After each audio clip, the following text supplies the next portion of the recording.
আসসালামু আলাইকুম। সবাইকে শুভেচ্ছা জানাচ্ছি। মাসুম মাহবুব দেখছেন ওপেন দ্য ইউটিউব চ্যানেল এবং মাসুম মাহবুব ফেসবুক পেজ।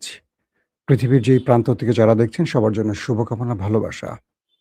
মালদ্বীপ থেকে মাহফুজ ভাই, কি অবস্থা? মাহফুজ ভাই আমাকে হোয়াটসঅ্যাপ কি বলে মেসেঞ্জারে একবার নক দিবেন, আপনার নাম্বারটা দিবেন। মালদ্বীপ ঘুরতে আসতে চাই। মালদ্বীপ ঘুরতে আসলে তো আমাদের দেশি ভাইরা থাকলে একটু ভালো হবে। আপনাদের পরামর্শ নিতে সুবিধা হবে। মাফিজুর রহমান ভাই আপনাকে বলছি, মালদ্বীপ থেকে যিনি আছেন এখন। দর্শক, আজকে আন্তর্জাতিক বেশ কয়েকটা খবরের ১ম যে শিরোনাম, সেটা হলো ইরানের কাছে ডোনাল্ড ট্রাম্প আবারও পরাজিত হয়ে গেছেন অফিসিয়ালি। এটা মোটামুটি ডিক্লার্ড। মূল জায়গাটি তৈরি হয়েছে যে ১ম যুদ্ধে ইসরায়েলের পরামর্শে নেমে ১০০ দিন পার করার পর হিসেব কষে দেখলেন ট্রাম্প পুরোটাই পরাজিত। তারপর একটা দীর্ঘ কয়েকটা দিন গেল সিজফায়ার বা শান্তি আলোচনায়। তারপর আবার ১২ দিনের যুদ্ধ। এই ১২ দিনের যুদ্ধে আমেরিকা শুরুটা করেছিল এই বলে যে এবার ইরানকে একদম নিঃশেষ করে দেয়া হবে। আর কোনোভাবে ইরানকে সুযোগ দেয়া হবে না। ট্রাম্প কি বলেছিলেন? ইরানের সঙ্গে আলোচনাটার অর্থ হলো সময় অপচয়। আর কোনো আলোচনা তিনি করবেন না।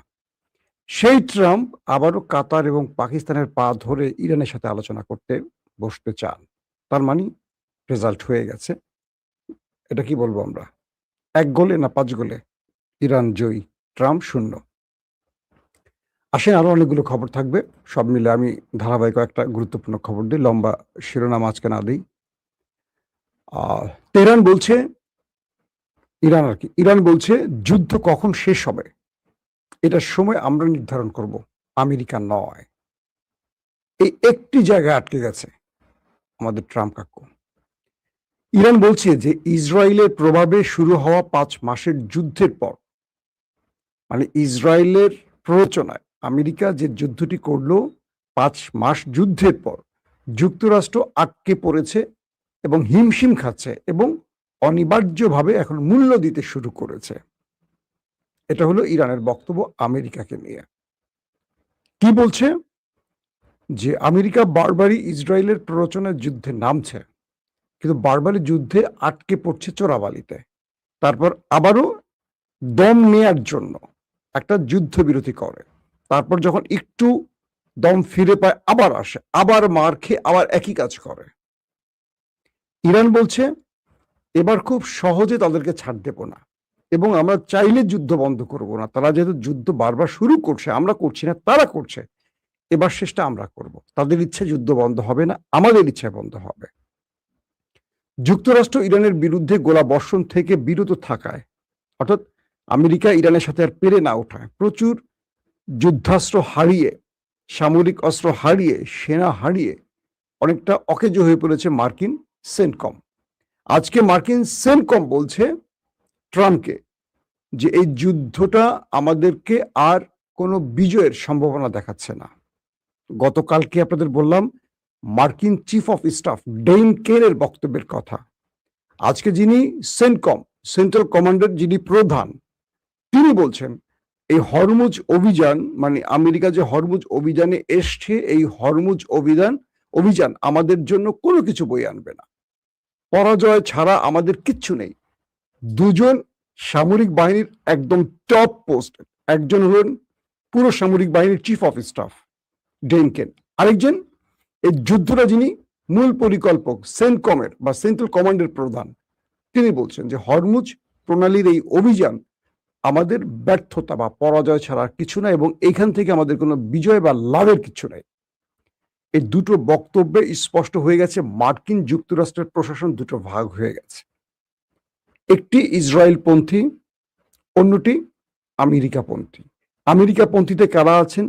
সেনাবাহিনীর টপ কমান্ডাররা আছেন, ভাইস প্রেসিডেন্ট জেডি ভ্যান্স এবং একটা এস্টাবলিশমেন্টের গুরুত্বপূর্ণ কি বলবো গ্রুপ। ট্রাম্প এখন কোথায় যাবেন? ট্রাম্প বারবারই যুদ্ধ বন্ধের প্ল্যান করে আসেন, ইসরায়েল তাকে যুদ্ধে নামিয়ে দেন। ইসরায়েল তাকে যুদ্ধে নামিয়ে দিয়ে আবার মার খাওয়ান, আবার ট্রাম্প কোন রকম হাতে পায়ে ধরে ইজ্জত বাঁচান, আবার তিনি যুদ্ধবিরতি করে কোন রকম ফেস সেভিং করেন।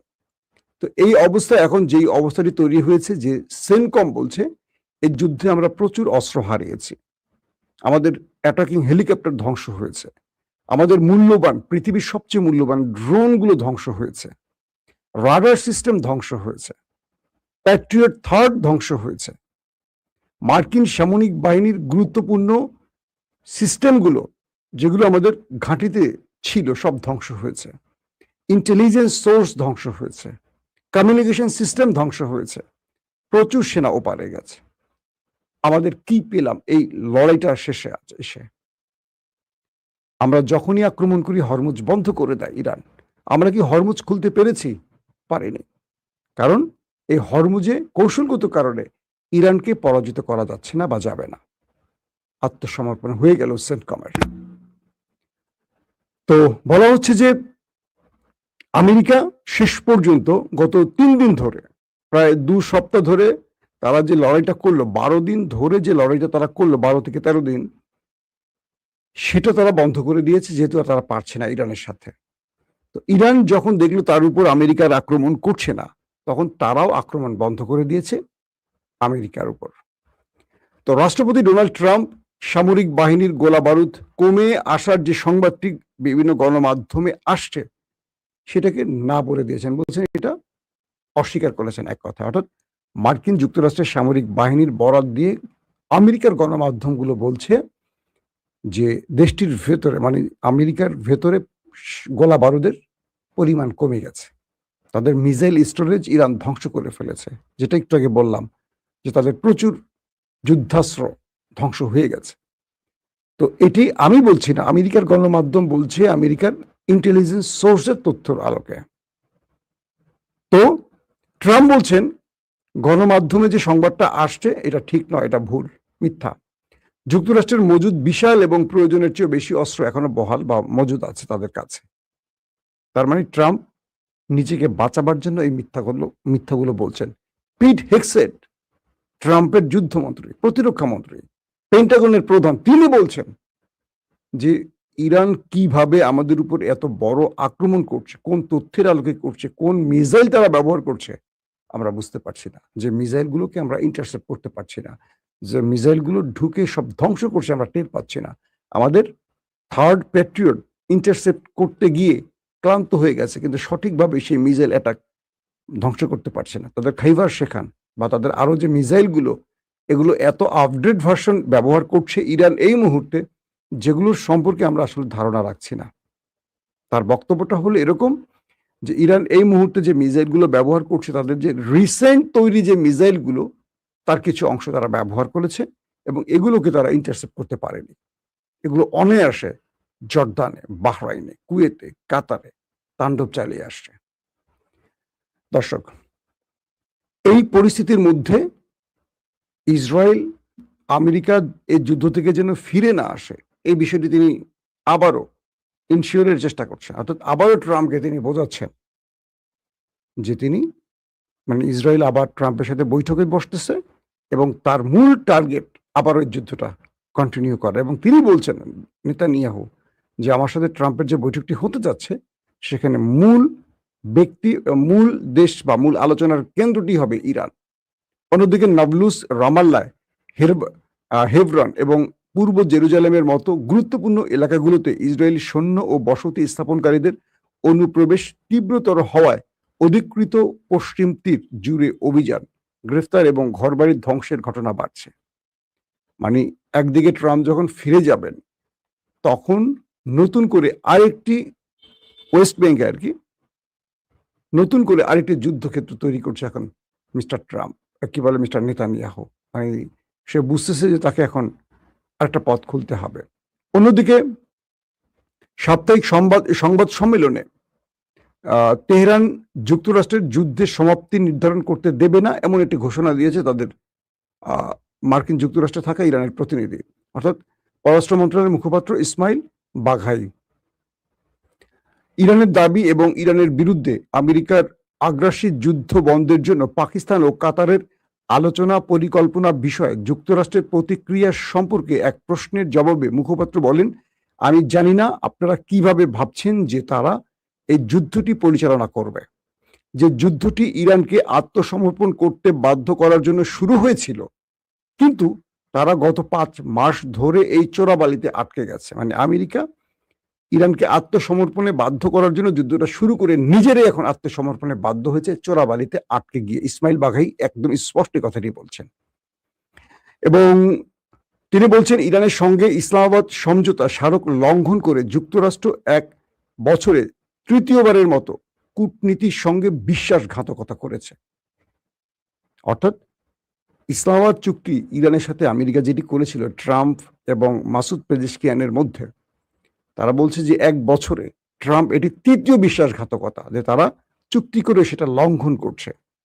ইসমাইল বাঘাই আক্ষেপ করে বলেন, জায়নবাদী শাসনের মাধ্যমে নিজেরাই যে পরিস্থিতি তৈরি করেছে আমেরিকা, তাতে তারা হিমশিম খাচ্ছে এখন। তিনি আরো বলেন, 5 মাস পর যুক্তরাষ্ট্র নিজের তৈরি এক চোরাবালিতে আটকে গেছে, এখান থেকে তাদের আর উদ্ধার হওয়ার সুযোগ নেই বলে তারা আবারও মধ্যস্থতাকারীর হাতে পায়ে ধরে যুদ্ধবিরতি করতে চায়। বাঘাই জোর দিয়ে বলেন, আমাদের জন্য মৌলিক বিষয় হলো জাতীয় স্বার্থ। একটি দেশের বিষয়গুলোর উপর সিদ্ধান্ত গ্রহণ করা এমন কোনো সমীকরণ নয় যেখানে অনেকগুলো অজানা বিষয় জড়িত থাকে। আমাদের জন্য নির্ণায়ক হলো ইরানের নিরাপত্তা ও জাতীয় স্বার্থ এবং এই বিষয়ের সিদ্ধান্তে একটি সুনির্দিষ্ট প্রতিক্রিয়ার মাধ্যমে তৈরি করা বা নেয়া।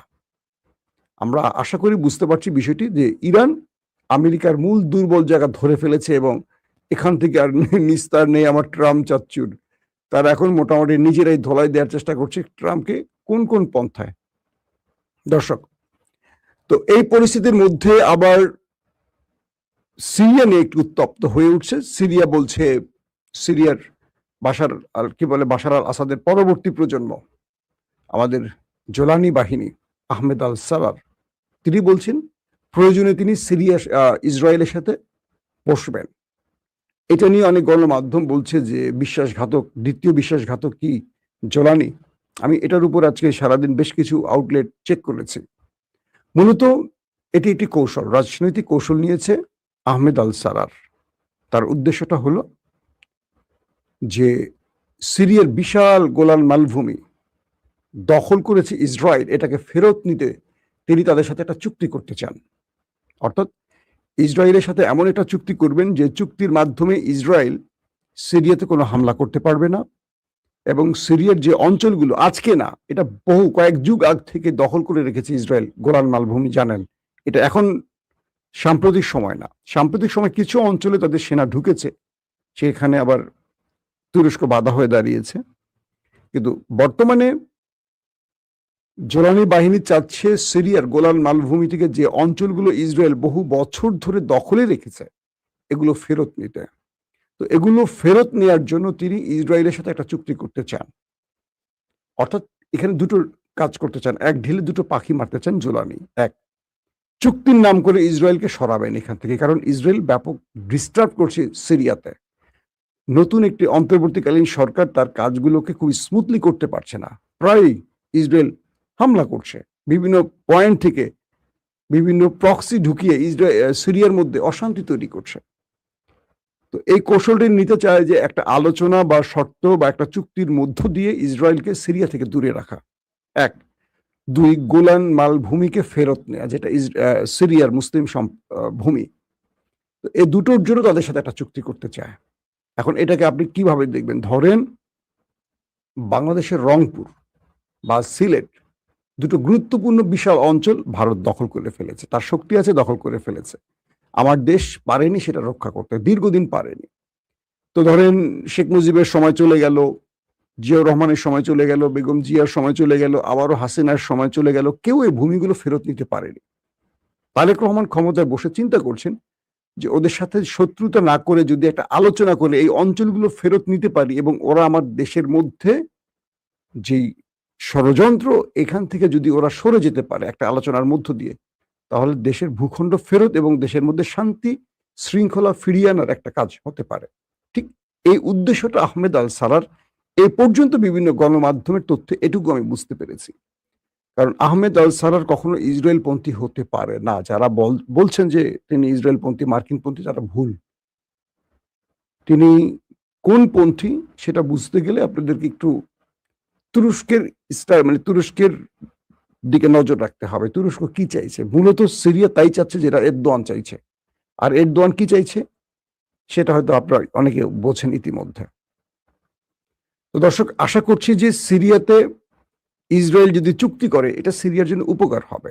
বাট এই চুক্তিটা কখনো বাহরাইন, জর্দানের মতো হবে না যে সিরিয়াতে ইসরায়েল বা ইসরায়েলি সেনা ঢুকে বা মোসাদ ঢুকে এখানে পুরো কবজা করবে, তাদের নিয়ন্ত্রণে রাষ্ট্র চলবে। এটার কোনো পসিবিলিটি নেই। কারণ এই সিরিয়াটা মোটামুটি তুরস্কের কন্ট্রোলে আছে।